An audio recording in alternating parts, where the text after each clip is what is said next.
so many white Americans, Christian or otherwise, had such a hard time coping with what happened on January 6, 2021 with the Capitol insurrection.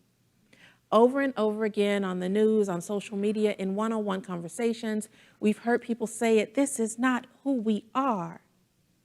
But for many Black people and other people of color, especially those of us who paid attention, well, this is who we are. This is who we always been. We've wondered why anybody was surprised.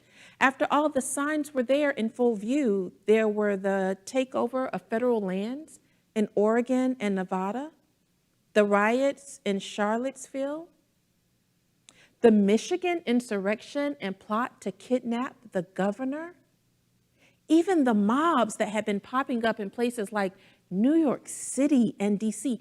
These were all dress rehearsals.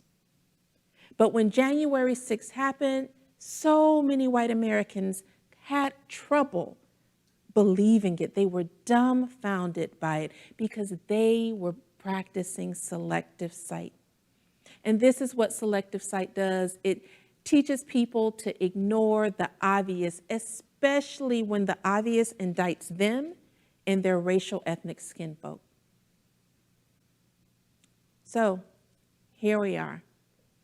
It's 100 years later since the publication of Du Bois's book, and the problem of the 21st century remains the problem of the color line.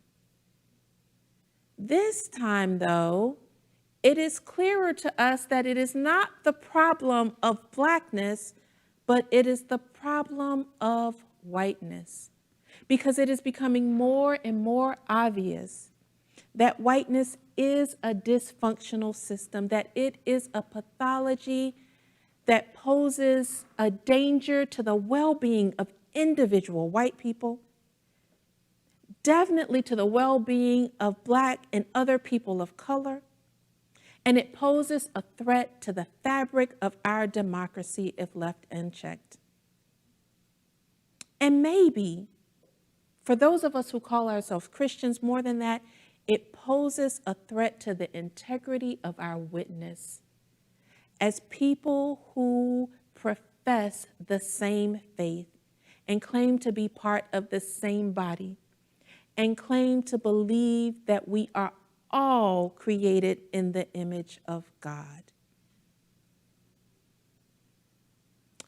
The good news, though, is that culture can be changed and pathology can be healed. The first step is naming the disease.